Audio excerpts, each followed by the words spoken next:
आपण पाहत आहात मराठी साप्ताहिक निर्भीड सम्राटचे यूट्यूब चॅनल निर्भीड सम्राटमध्ये आपले स्वागत आहे। चॅनलला लाईक, शेअर, सबस्क्राइब।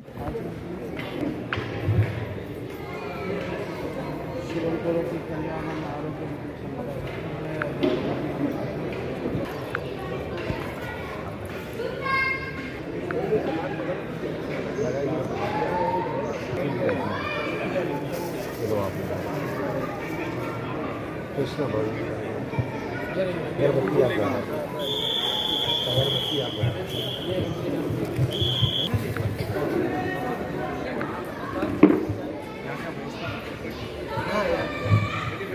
संक्षेप में इन्होंने बताया कि विश्व हिंदू परिषद की स्थापना कब हुई। संगठन की ताकत बढ़नी चाहिए कि नहीं बढ़नी चाहिए?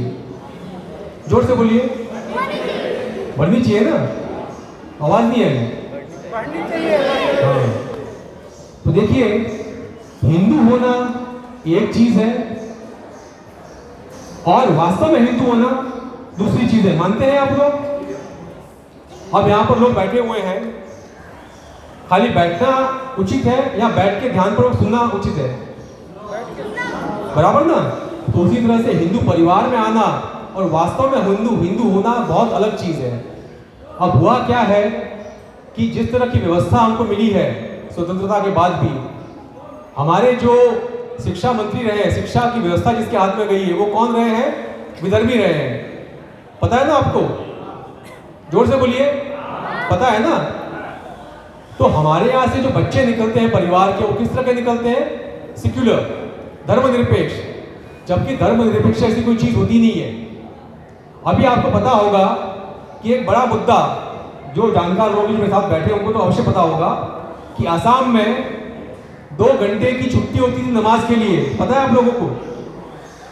पता है ना? सुना होगा आपने। तो वो हेमंता विश्व शर्मा जी ने बंद करा दिया है, तो उसका हो हल्ला चल रहा है। जब सरकार धर्मनिरपेक्ष है, राष्ट्र धर्मनिरपेक्ष है, तो एक धर्म विशेष को ये छूट मिलनी चाहिए। जो बोलो, जोर से बोलो। बराबर? तो ये भेदभाव क्यों? और ये भेदभाव क्यों हो रहा है? क्योंकि हिंदू संगठित तो है, लेकिन वो संगठित ताकत का प्रदर्शन कर रहा है क्या? नहीं कर रहा है। ठीक है, देखिए, हमारा ये धर्म है, इसको आप समझिए कि यही धर्म एक संस्कृति है जो वास्तव में ब्रह्मांड के नियम का पालन करती है। हमारे यहाँ कहा गया है, यह तो ब्रह्मांड तथा पिंड, जो ब्रह्मांड में है वही हम हमारे अंदर है। इसका मतलब क्या हुआ? हम ही ब्रह्मांड का माइक्रो स्वरूप है। बराबर? तो कहने का तात्पर्य यह है कि हमारे अंदर सारा ब्रह्मांड समाया हुआ है। इसलिए आप देखें तो हम हर चीज की पूजा करते हैं कि नहीं करते हैं? करते हैं ना? हम क्या कहते हैं? वसुदेव कुटुंबकम कहते हैं ना? कितनी विशाल विचारधारा है ये, सर्वसमावेशी। हम तो यहाँ पे अभी जैसे कि आने वाला है पितृपक्ष आने वाला है, तो हम क्या करते हैं? खीर खिलाते हैं ना? किसको खिलाते हैं? तो आप सच्चे हिंदू नहीं हो सकते हैं। तो आपको आपके धर्म के बारे में पता होना चाहिए। देखिए, हमारा धर्म कोई एक किताब से नहीं चलता है। एक किताब से चलता है? नहीं चलता है ना? एक ही घर में है। मेरी माँ दुर्गा मानती है, आप हनुमान जी के भक्त होंगे, मेरे भाई किसी और के भक्त होंगे, लेकिन हम सब क्या है? हिंदू है ना? चलिए, मैं आपसे सवाल पूछता हूँ। यहाँ पर जो महिलाएं बैठी हैं, आग सिर्फ माचिस से लगती है, अग्नि सिर्फ माचिस से प्रज्वलित होती है। अभी हमने यहाँ दीपक जलाया, सिर्फ माचिस से होता है वो कि और भी प्रकार से हो सकता है? पहले के जमाने में अग्नि प्रज्वलित कैसे होती थी?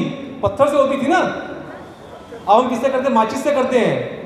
और अगर आप बड़ा यज्ञ हवन देखें तो वहां पे आज भी लकड़ी से घर्षण करते हैं और उससे अग्नि प्रज्वलित करते हैं। तो अग्नि प्रज्वलित करने के कितने तरीके मैंने सुना है आपको? 3।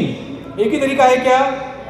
सत्य एक है, जानने के मार्ग अनेक है। जैसे मैंने आपको अग्नि का उदाहरण दिया, माचिस से भी प्रज्वलित होती है, पत्थर से भी होती है और लकड़ी के घर्षण से भी होती है। और जो आकाश से गिरती है वो क्या है? वो भी अग्नि है ना? जंगल के जंगल भस्म कर देती है। तो मैनिफेस्टेशन के अलग अलग तरीके हो सकते हैं। कोई एक ही किताब एक ही वाक्य से दुनिया नहीं चलती है कि ऐसे ही होगा, यही पद्धति होगी। इसलिए अगर आप देखें तो हमारे धर्म में अलग अलग पंथ भी बने हैं, लेकिन मुगल आने के पहले कोई हमारे यहाँ लड़ाई थी क्या? यहाँ पर बुद्ध भी हैं, यहाँ पर जैन भी हैं, अलग अलग सिख भी हैं, सब रहते हैं ना बराबर से। किसी को भी दिक्कत होती है? दिक्कत कहाँ पे है? दिक्कत कहाँ पे है? जोर से बोलिए, नाम लीजिए। इस्लाम से ना, इस्लाम को दिक्कत है कि हमारा ही भगवान है, वो भगवान है, बाकी सब क्या है? बाकी कुछ नहीं है। ठीक है, तो ये जो सोच है, ये सोच आपको समझनी पड़ेगी। लेकिन एक बात तो उनकी समझिए कि उनमें अच्छा ये है कि जो लिखा है उसको शब्दशः मानते हैं वो लोग, उस पर कोई दिमाग नहीं लगाते हैं। हमारे यहाँ पे व्यवस्था कैसी है कि हम हर चीज़ में क्वेश्चन करते हैं। अच्छी चीज़ है, हमारा धर्म शास्त्र तो आगे बढ़ाता है, लेकिन हमको एक चीज़ समझनी पड़ेगी। फिलहाल जो काल चल रहा है उसमें आपको संगठन की ताकत बनना पड़ेगा। संगठन की ताकत से आप बच पाओगे, बटोगे तो कटोगे, ये बात समझनी पड़ेगी। जहाँ हुआ बंटवारा वहाँ पे होगा घटवारा, मतलब घटोगे, और जब घटोगे तो क्या होगा? कटोगे। संख्या कम होगी तो कटोगे ना। अब वापस में आता हूँ अपने हिंदू धर्म पे। अभी देखिए, अभी सैटेलाइट है, हम बहुत सी चीज़ें देख सकते हैं। आपने सोमनाथ मंदिर सुना है? मैंने उस समय था क्या कोई सैटेलाइट? तो कैसे की उन्होंने वो चीज़ देखी? मैंने उसका उदाहरण दे दिया कि आपके शरीर में वही है तो सारी चीज़ें ब्रह्मांड में है। जब हम जाते हैं समाधि में तो हम ब्रह्मांड का दर्शन कर सकते हैं। तो हमारे ऋषि मुनियों के पास वो टेक्नोलॉजी थी जिससे वो देख सकते थे, त्रिकालदर्शी बन जाते थे, तो उनको सारी चीज़ें पता थी। तो हमारा धर्म बहुत उन्नत है, इस धर्म पे गर्व कीजिए। अपने आप को वो हिंदू बोलने से शर्माइए मत। मैं आपको एक और उदाहरण देता हूँ कि देखिए किस तरह से सुनियोजित तरीके से हमारी जो संस्कृति है उसको विध्वंस करने का काम जारी है। आप देखिए, क्या कहते हैं उसको, हिंदुस्तान सिबाका गाएगी, पता है आपको? उसके नाम से गीत माला भी आती थी पहले के ज़माने में। हिंदुस्तान मशीन टूल्स, जो पुराने लोग बैठे पता होगा, जो घड़ी पहनते थे HMT की, हिंदुस्तान मशीन टूल्स, पता है ना आपको? हिंदुस्तान यूनिलीवर, वो तो आज भी है। उसके बाद उन्होंने क्या किया? हिंदुस्तान नाम गायब कर दिया। उसके बाद क्या आया? भारतीय नाम आ गया, सारी हिंदुस्तान निकल गया, भारतीय आ गया। अब क्या आ गया? भारतीय की जगह पे इंडिया आ गया। इंडिया के बाद अब इंडिका आ रहा है। तो किस तरह से आपको देखिए हिंदू से विमुख करके दूर लिया जाए, ये सब सुनियोजित तरीके से हो रहा है और आपको पता भी नहीं चल रहा है कि आपके साथ क्या हो रहा है। क्योंकि हम किस में लगे हुए हैं? कम बच्चे पैदा करेंगे, अच्छी शिक्षा देंगे। मैंने पिछली बार भी कहा था, शिक्षा जरूर दीजिए, लेकिन पहले क्या देंगे आप? पहले क्या देंगे? संस्कार। और संस्कार कौन देगा? पहला गुरु कौन? बाप तो बाद में आएगा, पहले कौन? माता। माता क्या है? निर्माता, बराबर है। तो चरित्र निर्माण का काम कौन करता है? माता। तो माता और बहनों से खास मेरी विनती है कि इस पे ध्यान दीजिए। बच्चा पढ़ाई बाद में करने जाएगा, उसको संस्कार दीजिए। जैसे बच्चा पैदा होता है, हमारे यहाँ 16 संस्कार की बात की गई है। 16 संस्कार के बारे में ज्ञान प्राप्त कीजिए और वो 16 संस्कार के हिसाब से चलिए। आपकी जो संतानें हैं वो अच्छी होंगी और आपका भी जो बुढ़ापा है वो अच्छा जाएगा। इस बात पे हमको ध्यान देना है। और मैं आपको बता दूं एक चीज़ और कि देखिए, अभी हम समझते हैं कि जो वेस्ट की पढ़ाई है, जो बाहर से यूरोप वाले पढ़ाते हैं या अमेरिका वाले पढ़ाते हैं, सबसे अच्छा वही है। नहीं, ऐसा नहीं है। हमारे जो वेद उपनिषद हैं, ये शिक्षा लेनी हर किसी के बस की बात नहीं है। क्योंकि वेदों को पढ़ने के लिए आपको लगता है कि वेद का पठन ऐसे ही हो जाता है, ऐसे ही पढ़ लेते हैं वेद। किसी ने वेदांगों का नाम सुना है? वेदांग सुना है? वेदांग नहीं सुना होगा ना। तो वेद पढ़ने के पहले वेदांग पढ़ने पड़ते हैं। वेद के 6 अंग है।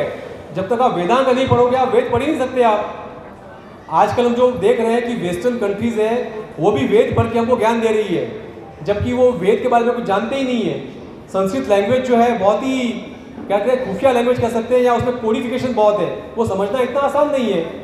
तो हमने कभी प्रयास ही नहीं किया है। खैर, अब वो प्रयास विश्व हिंदू परिषद भी कर रहा है, काफ़ी संगठन कर रहे हैं कि संस्कृत को कैसे रिवाइव किया जाए, हमारे जो ग्रंथ है उसकी शिक्षा आप तक कैसे पहुँचे, ये बहुत ज़रूरी है। क्योंकि जब तक आपको जानकारी नहीं होगी आप अपने आप को गौरवान्वित महसूस नहीं करेंगे कि आपका धर्म क्या है। हमारा धर्म जो है वो ज्ञान विज्ञान के परे है। वो क्या है? प्रज्ञान है। प्रज्ञान मतलब दुनिया में जो भी चीज़ होती है उसके ज्ञान को प्रज्ञान कहते हैं। तो हम तो खाली ज्ञान तक ही, हम विज्ञान तक भी नहीं पहुँचे हैं। अब विज्ञान भी जो कौन दे रहा है हमको? हम विदेश से आ रहा है विज्ञान। जबकि हमारे यहाँ पे ग्रंथ पढ़ेंगे तो बहुत सी चीज़ें यहीं से उपजी हुई है। आपको एक और छोटा सा उदाहरण देता हूँ कि हमारा जो आयुर्वेद है वो तो हमारी धरोहर है ना। उसका आपको पता होगा कि जब तक बाबा रामदेव नहीं आए थे तब तक उसका उपास उड़ाया जाता था। पहले आपको पता होगा कि वो जब हम मंजन घिसते थे, हमारे जो क्या कहते हैं उसको, लकड़ी के नीम के दातून, और फिर आपके कोयले के मंजन नमक से घिसते थे, तो हमारा मजाक उड़ाया जाता था। ये कॉलगेट वाला ही ऐड देता था कि देखिए कैसे दकियानुसी लोग हैं, कैसी कैसी करते हैं, अनसाइंटिफिक है। आज उन्होंने क्या किया, बाबा रामदेव आए, इतना बड़ा एम्पायर खड़ा कर दिया, उनका जो मार्केट शेयर कम कर दिया, तो उनको भी ब्रांड निकालनी पड़ी। ब्रांड का नाम तो मुझे याद नहीं है क्या है, लेकिन वो वेद के नाम पे ही है। और आज हाँ, वेद शक्ति। तो आज देखिए संगठन की शक्ति क्या होती है। देखिए कि जैसे ही बाबा रामदेव आए, उन्होंने घर घर तक ये पहुंचाया उनका टूथपेस्ट, आज कॉलगेट को भी वेद शक्ति निकालनी पड़ी है। तो ये संगठन की ताकत है। हिंदू संगठित होगा तो बाकी सब चीज़ें बहुत ही छोटी है, हम बहुत विशाल है। इस पर आपको गर्व महसूस करना चाहिए। मैं आपको बातें इसलिए बता रहा हूँ कि बहुत सी चीज़ें क्या होता है कि हम आपाधापी में लगे हैं, पढ़ नहीं पाते हैं। हम लोग थोड़ा बहुत पढ़ते हैं। मैं मेरे बारे में बता दूं, आपको लगता होगा मैं ऐसी बातें कैसे कर रहा हूँ अथॉरिटी के साथ। तो मैंने मेरी जो पढ़ाई की है वो बीएससी केमिस्ट्री में की है, इसलिए केमिकल्स का ज्ञान है मुझे। उसके बाद मैंने मास्टर्स इन मार्केटिंग मैनेजमेंट किया है। और मैंने ये कोविड जब आया तब मैंने शास्त्र पढ़ने के लिए, मैंने योग को समझने के लिए मैंने 1 साल का डिप्लोमा किया योगिक शास्त्र में। उसके बाद मैंने एमए किया योग शास्त्र में, और अब मैं 4 तारीख को मेरी पीएचडी की एग्ज़ाम है, तो मैं पीएचडी भी करने वाला हूँ। तो मैं काफ़ी शास्त्र पढ़ रहा हूँ, और जैसे जैसे पढ़ रहा हूँ मुझे अपनी संस्कृति पे बहुत गौरव की अनुभूति हो रही है। अगर आप लोग भी पढ़ेंगे तो आपको भी गौरव की अनुभूति होगी। मैं आपको एक और उदाहरण देता हूँ, साइंस का बता रहा हूँ। अगर आप में से कोई कर्नाटक गया होगा या दिल्ली गया होगा, कर्नाटक में एक मंदिर है मुकाम्बिका, सुना है किसी ने नाम? अच्छा, दिल्ली में कुतुब मीनार नाम सुना है? वहाँ पे एक गरुड़ स्तंभ है, देखा है किसी ने? पहले वहाँ प्रचलित था कि उसको गले लगाओ, जिसका हाथ पहुँचता है वो लकी होगा, ऐसे बातें प्रचलित थी। तो वहाँ पे जो वो गरुड़ स्तंभ जिसको कहते हैं, वो जो लोहे का बना है ना, वो लोहे को जंग नहीं लगता है। आज के साइंटिस्ट अपना दिमाग खपा रहे हैं अभी भी कि वो गड़ का लोहा कैसा बनाया जाए, और उसकी कार्बन डेटिंग हुई तो वो तकरीबन 2000 साल पुराना है। अब सोचिए हमारे जो पूर्वज है उनके पास वो मेटालर्जिकल स्किल थी कि उन्होंने वो मिश्रित धातु बनाई जिसको जंग नहीं लगता है। और शायद वो आपको पता भी नहीं होगा कि पिछले ज़माने में जो रोमन्स और ग्रीक्स थे वो भी तलवार कहाँ से मंगाते थे, पता है आपको? भारत से। और इसी के नाम पे भारत, राजस्थान में एक शहर का नाम भी है, तलवार का दूसरा नाम होता है सिरोही। नाम सुना है ना सिरोही? सिर को होने वाली तलवार जिसको कहते हैं। तो यहाँ की तलवार भी बहुत प्रचलित थी कि उसको उसकी धार जल्दी जाती नहीं थी और तलवार टूटती नहीं थी। तो हमारे पूर्वजों की ये देन है। पर हमने क्या किया है कि हमको ये चीज़ों का पता ही नहीं है, ज्ञान ही नहीं है। मैंने जो बातें बताई, पता थी आप लोगों को ये चीज़ें? जोर से बोलिए। शायद कुछ लोगों को पता होगी, कुछ लोगों को पता नहीं है, बराबर है? तो आप अपने धर्म पे गर्व कीजिए। और मैं आपको इसलिए बता रहा हूँ कि आपको जो स्वतंत्रता मिली है, स्वतंत्रता मिली है, ये आपको सिर्फ हिंदू धर्म ही देता है। आप जितने बैठे हैं यहाँ पे, किसी भी भगवान को मानिए ना मानिए, कुछ भी करिए, फिर भी आप हिंदू है। कोई आपका सर कलम नहीं करेगा। करेगा सर कलम? नहीं करेगा ना। तो ये मानिए, स्वतंत्रता कौन देता है आपको? हिंदू देता है। क्योंकि हिंदू इस बात पर विश्वास करता है कि वसुदेव कुटुंबकम, कोई भी कैसा भी हमारा भाई है। लेकिन अब हमको समझना पड़ेगा कि यहाँ पे अन्य धर्म भी आ गए हैं जो कि आपके धर्म को खत्म करने का प्रयास कर रहे हैं ना। कैसे कर रहे हैं? 2 तरीके से कर रहे हैं। एक तो जिहाद के माध्यम से कर रहा है और दूसरा क्या कर रहा है? प्रलोभन के माध्यम से। 2 ही चीजें हैं ना। हमारे आदिवासी भाई बहन, पिछड़े वर्ग के लोग, उनका धर्मांतरण कैसे हो रहा है? हो रहा है ना? कि मैं झूठ बोल रहा हूँ? हो रहा है ना। पैसे के माध्यम से हो रहा है, जिसको इंग्लिश में कहते हैं राइस बैक कन्वर्जन। उनको खान पान देके, उनकी सुश्रुता करके या उनको पैसा देके भ्रमित करके कन्वर्ट किया जा रहा है। उसी तरह से मुसलमान कैसे कर रहे हैं? आपने देखा होगा उत्तर प्रदेश में तो कानून भी आ गया उसके खिलाफ। उसका नाम होगा सलमान, लेकिन वो फेसबुक पे होगा सनी, हिंदू नाम से जाएगा, लड़कियों को संपर्क करेगा, शादी होने के बाद वो उसको प्रेशर देगा कि अब तुझे मुसलमान बनना है। अब लड़की की शादी होगी, फंस गई, क्या करे? बच्चा पैदा होने वाला है, क्या करे वो? फंस गई, तो ये लव जिहाद का प्रकार है जिसपे विश्व हिंदू परिषद काम कर रहा है, अन्य संगठन भी काम कर रहे हैं। तो देखिए, मैं बात इसलिए बता रहा हूँ कि हम सभी को अलर्ट रहना पड़ेगा कि चुनौती खाली हमारे सामने पाकिस्तान, चाइना की नहीं है। सबसे बड़ी चुनौती जो है वो भीतर से है, हमारे अंदर ही, भीतर ही सांप लौट रहे हैं, हमारे बीच में सांप आ गए हैं। तो सांपों से रक्षा करनी है तो किसको करनी पड़ेगी? हमको ही करनी पड़ेगी ना। हर जगह विश्व हिंदू परिषद पहुंच सकता है क्या? कोई भी पहुंच सकता है क्या? नहीं पहुंच सकता है ना। तो कौन करेगा ये काम? तो आप लोगों का, जितने यहाँ कार्यकर्ता बैठे हैं, मेरी नम्र विनती है कि आप अपने संगठन की ताकत बढ़ाने के लिए खंड, प्रखंड, जिला स्तर पे कार्यकर्ताओं का संपर्क बढ़ाइए और अन्य लोगों को भी जागृत कीजिए। देखिए, हर काम जो है उसकी शुरुआत छोटी होती है। खंड स्तर पे मजबूत बनिए, प्रखंड स्तर पे मजबूत बनिए, जिला स्तर पर मजबूत बनिए, प्रांत स्तर पर बनिए। इसी तरह से क्या होगा कि हम पूरे राष्ट्रीय स्तर पे मजबूत बन जाएंगे। और एक बात आपको और बताता हूँ कि और एक जिहाद चल रही है जिसके बारे में माताओं बहनों को खास करके पता होना चाहिए, वो है फूड जिहाद। लव जिहाद तो हो गया, लैंड जिहाद हो गया, और एक है फूड जिहाद। अभी आजकल आपने हलाल इकोनॉमी सुना होगा, हलाल नाम सुना है ना? घर में मसाले आते हैं हलाल वाले, पता है कि नहीं पता आप लोगों को? पता है ना? जोर से बोले, सुनाई नहीं दे रहा है? पता है ना? तो ये भी एक तरह का जिहाद है। तो खास करके आप लोगों को ध्यान रखना होगा कि ये देखिए, हमको ये जरूरी नहीं है कि हमको उसके लिए सैनिक बनना पड़े। हम अपने स्तर पे छोटा छोटा कंट्रीब्यूशन कर सकते हैं कि हम मसाले या जो भी चीज़ खरीदे वो, और खरीदते भी हैं तो कम से कम दुकानदार को बोले कि अगली बार से ये माल नहीं चाहिए, उनको फीडबैक मिलना चाहिए कि समाज जब ये चीज़ नहीं चाहता है, अगर सारी चीज़ हलाल की मिल रही है तो क्या करोगे? खानी पड़ेगी। लेकिन आपको ये फीडबैक देनी है कि आगे सब ये माल नहीं लेंगे, तुम्हारा बहिष्कार करेंगे। ये चीज़ तो हम कर सकते हैं ना।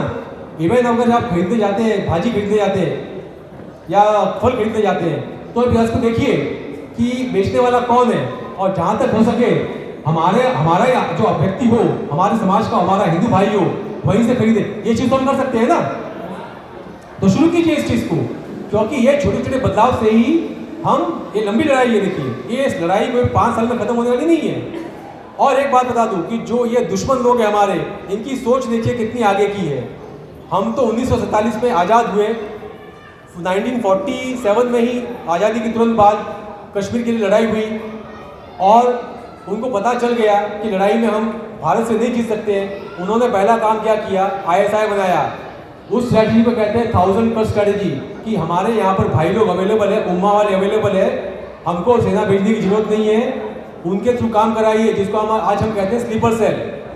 सुना है ना स्लीपर सेल? तो उनके लोग यहाँ रह गए, वो स्लीपर सेल का काम कर रहे हैं, तो उनको सेना भेजने की जरूरत ही नहीं है। जब से मोदी सरकार आई है तब से चीज़ें बंद हुई है, अदरवाइज ये काम चालू ही था उनका। तो ये 1947 की उनका विजन देखिए, उनका वो देखिए किस तरह से सोचते हैं वो लोग। 1947 में लड़ाई होती है, वो लोग हार जाते हैं, तो वो लोग 1949 में ISI बनाते हैं। हमारे यहाँ पे रॉ बनता है 20 साल के बाद, 1969 में। हम लोग कितना पीछे सोचिए, और वो लोग कितना आगे हैं। तो ये लड़ाई जो है मानसिक स्तर पे भी है, और हमारे बीच में जो सर्प घूम रहे हैं वो उसको भी लेके है। तो हमको ये चेतना रखनी पड़ेगी कि हमारी लड़ाई बहुत इजी रहने वाली नहीं है, लेकिन मायूस होने की जरूरत नहीं है। संगठन की अपनी ताकत होती है, आप संगठन की ताकत को बनाइए, बढ़ाइए। संगठन में बहुत से कर्मठ लोग अवेलेबल है जो अपनी जान की बाजी लगा रहे हैं। अभी आपने देखा होगा कि हमारे यहाँ पे धारावी में हमारा एक बजरंगी वीर गति को प्राप्त कर गया, पता है ना आप लोगों को? पता है ना? तो क्या उसकी वीर गति ऐसी व्यर्थ जाएगी? हिंदू समाज आज भी सर कटाने को तैयार है, लेकिन वो किसके लिए कटा रहा है? इस बात का एहसास यहाँ पर बैठे लोगों को होना चाहिए कि अगर कोई आपके लिए सर कटवा रहा है तो ये तो कर सकते हैं कि उसका कम से कम मनोबल बढ़ाए, वो तो कर सकते हैं ना। जब जरूरत पड़े, जब आंदोलन करे, तो कम से कम संख्या में तो नजर आइए, आप लोग करेंगे ना। देखिए, ये लड़ाई एक नैरेटिव की लड़ाई है जो ट्विटर पे चलती रहेगी, सोशल मीडिया पे चलती रहेगी, लेकिन एक लड़ाई समानांतर रास्ते में भी चलने वाली है कि ये लोग आपको, अभी आपने एक चीज देखी होगी, मैं तो देखता हूँ, पहले रास्ते पे इतनी नमाज दिखती थी क्या आपको? इतनी संख्या दिखती थी नमाज में? अभी आपने नोट किया होगा, स्पेशली जब से बांग्लादेश हुआ है तब से आप फ्राइडे को देखिए, संख्या 5 गुना से 10 गुना बढ़ गई है। देखा है आप लोगों ने? तो ये किस लिए हो रहा है? क्योंकि जो बांग्लादेश में जो प्रयोग हुआ है ये पहले भारत में भी करने वाले थे, पर भारत में किसान आंदोलन, मोदी जी ने वो 3 शर्तें वापस ले ली, 3 कानून वापस ले लिए, इसलिए वो दब गया। नहीं तो उनका पहला प्रयोगशाला श्रीलंका के बाद भारत ही था, वो नहीं कर पाए, उन्होंने बांग्लादेश में कर दिया। अभी आपने न्यूज़ आर्टिकल पढ़ा होगा या न्यूज़ को देखा भी होगा कि अमेरिका के जो राजदूत बैठे यहाँ पे अलग अलग पार्टियों से मिल रहे हैं, कश्मीर में मिलने गए थे, किसान आंदोलन वालों से मिलने गए थे। तो ये क्या दर्शाता है कि कहीं ना कहीं खिचड़ी पक रही है। तो इसलिए संगठन को मजबूत बनाने के लिए आप लोग कार्य करिए, जितने अधिक लोग को जोड़ सके जोड़िए, जितने लोगों तक अब ये इन्फॉर्मेशन पहुंचा सके, जो मैंने आपसे बातें शेयर की है उन तक पहुंचाइए। तो हमारे लिए बहुत ज़रूरी है कि संगठन विशाल होगा। वैसे भी आज देखिए बजरंग दल के नाम से वो लोग कांपते हैं, ये बात तो मानते हैं ना आप लोग कि बजरंग दल अगर आता है तो उनका पजामा ढीला हो जाता है, ये बात तो नक्की है ना। तो उसी लिए बजरंग दल की ताकत बढ़ाइए और वो जो बजरंग दल का जो ब्रांड नेम है ना उसको आप और विशाल करिए। बजरंग दल की ताकत ही हम इसे कहते भी है ना कि देश का बल बजरंग दल, बराबर ना। और दूसरा एक और चीज़ याद रखिएगा कि हमारी जो भारत की जो चीज़ ना वो किसी तलवार से कमज़ोर नहीं हुई है। किससे कमज़ोर हुई है? वो अंदर बैठे हुए गद्दार से हुई है, बराबर है। तलवार हमारा कुछ नहीं बिगाड़ सकती है, बिगाड़ने वाला कौन है? गद्दार। नहीं, घुसपैठिया तो मारो गोली, वो तो अपना है ही नहीं। जो यहाँ बैठा है, जो यहाँ का अनाज खा रहा है, यहाँ की हवा खा रहा है, यहाँ का लाडली बहन का फ़ायदा उठा रहा है, लाडले भाई का फ़ायदा उठा रहा है, हर स्कीम का फ़ायदा वो उठा रहा है, लेकिन काम किसका करता है? वो पाकिस्तान का कहो, बांग्लादेश का कहो, उम्मा का कहो, जिसका कहो, लेकिन वो काम इस्लाम का करता है। तो ये बात आपको समझनी पड़ेगी। और आप उनकी लाइन कम नहीं कर सकते हो तो क्या करना पड़ेगा? एक ही तरीका है, अपनी लाइन को लंबी करो। तो यही हमको काम करना पड़ेगा। देखिए पहली लड़ाई जो है वो नैरेटिव की है, जो सोशल मीडिया पे चल रही है और जोर से चलेगी, लेकिन अंतिम लड़ाई, ये बात समझ कर रखिए कि अंतिम लड़ाई जो होगी वो सड़कों पे होगी, और जो सड़कों पे भारी होगा वही ये जंग को जीतेगा। और इसमें मुझे कोई डाउट नहीं है कि ये जंग भी हम ही जीतने वाले हैं, कि अभी हिंदू जागृत हो रहा है और हम भी जोर लगा के काम कर रहे हैं। और मैं जिस तरह से नौजवानों में उत्साह देख रहा हूँ वो तारीफ के काबिल है। आज बच्चे भी जागृत हो रहे हैं, इसमें बहुत से संगठन काम कर रहे हैं, चिन्मयानंद मिशन काम कर रहा है, श्री रविशंकर जी काम कर रहे हैं, इस्कॉन काम कर रहा है, हर संगठन काम कर रहा है। और एक और बात अच्छी हो रही है कि ये सारे संगठन अभी साल में एक बार मिलते भी हैं और विचारों का आदान प्रदान होता है। तो कहीं ना कहीं समन्वय बढ़ा है। ये समन्वय की कमी थी हिंदू समाज में, जो अब दिख रही है। तो मुझे लगता है कि हम लोगों को मिलजुल के काम करने की आवश्यकता है। और वापस से मैं कहूँगा, बच्चों को शिक्षित करिए, लेकिन शिक्षित के पहले हिंदू संस्कार दीजिए, ताकि वो संस्कार निरंतर रहे। और आप रहे और हम रहे ना रहे कोई फर्क नहीं पड़ता है, ये संस्कार रहने चाहिए। अगर ये संस्कार रहेंगे तो हमारी जीत पक्की है, बराबर है, मानते हैं ना? ठीक है, तो अब एक नारा बोलेंगे, जात पात की करो विदाई, जात पात की करो विदाई, जात पात की करो विदाई। भारत माता की जय। जय श्री राम।